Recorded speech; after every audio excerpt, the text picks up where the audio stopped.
She never ruled Olympus, but every god and mortal needed her to win. Stay with us, because the truth about Nike is not what you've been told. Welcome, Myth Seekers. I'm Alex, your host, and this is Myth or Real, the place where legends breathe again and forgotten gods whisper their truths.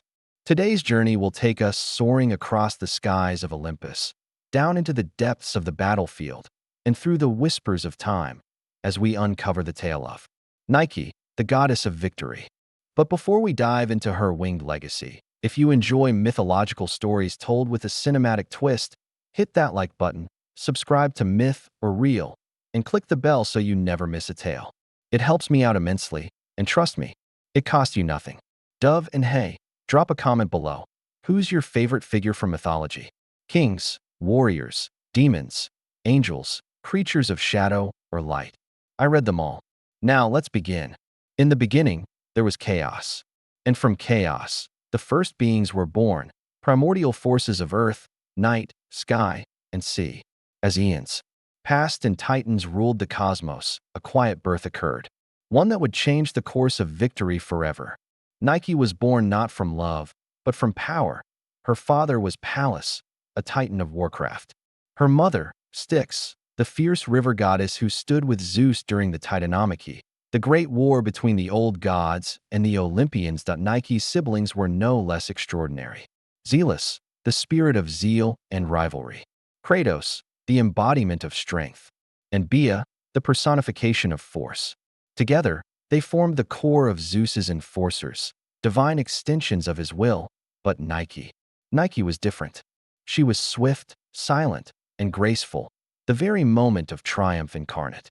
Wherever there was a victor, there was Nike, unseen, but ever present, her wings brushing the shoulders of champions. When the Titans rose against the Olympians, the universe shook with fury.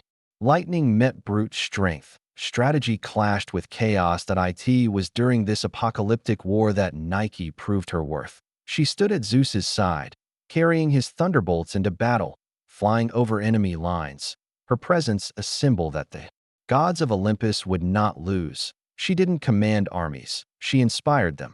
And when the Titans fell, bound in Tartarus, Zeus declared that Nike would forever be honored. She would not rule a domain like Poseidon or Hades. No, Nike would rule the moment that separates defeat from triumph. The exact instant when victory becomes real. Nike is unique among the Olympian figures. Unlike the quarrelsome gods, she did not scheme or seduce, manipulate or betray. She didn't demand temples or orchestrate wars for attention. Instead, she stood silently beside gods and mortals alike. Those who fought with honor and bravery. You'd see her in ancient battles, wings spread wide behind Greek hoplites charging into chaos. That you'd see her in chariot races, her hand lifting the crown of laurel toward the winner. Even in Olympic Games, the victor's wreath was placed by Nike's hand. As legend says, she was the spirit of the finishing line, the roar of the crowd, the last heartbeat before triumph. Now here's where we go deeper, beyond the usual myths. Few know this. Nike was so beloved by Zeus that she alone was allowed to stand next to his throne at all times, a rare honor. She wasn't just a symbol, she was his personal herald of success. Also, contrary to many Greek deities, Nike never had a direct counterpart in Roman mythology. The Romans kept her name, Victoria, and venerated her with nearly the same reverence. Temples were raised in her name in Rome, and even emperors placed statues of her in their war rooms.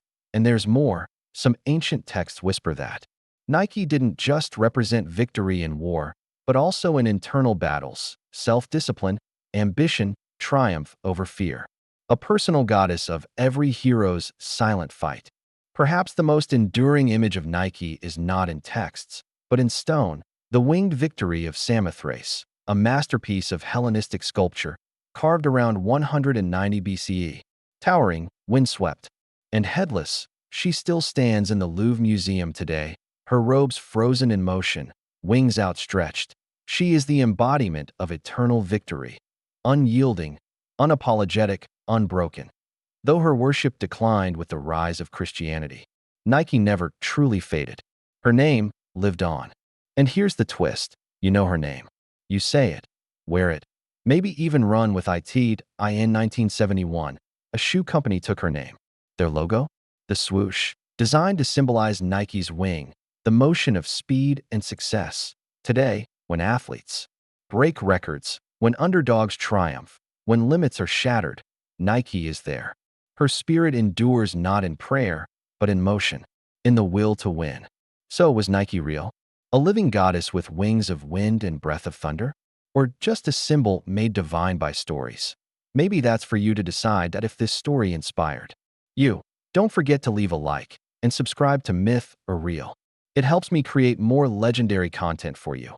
And seriously, it costs nothing. And I want to know, who's your favorite mythical character? Are you drawn to warriors like Achilles, monstrous beings like the Chimera, or perhaps gods of light and shadow? Let me know in the comments. This was the story of Nike, the goddess of victory. Until next time, remember, every myth holds a mirror to the truth. And sometimes, victory is just a whisper away. Stay curious, stay bold, and as always, believe in the impossible.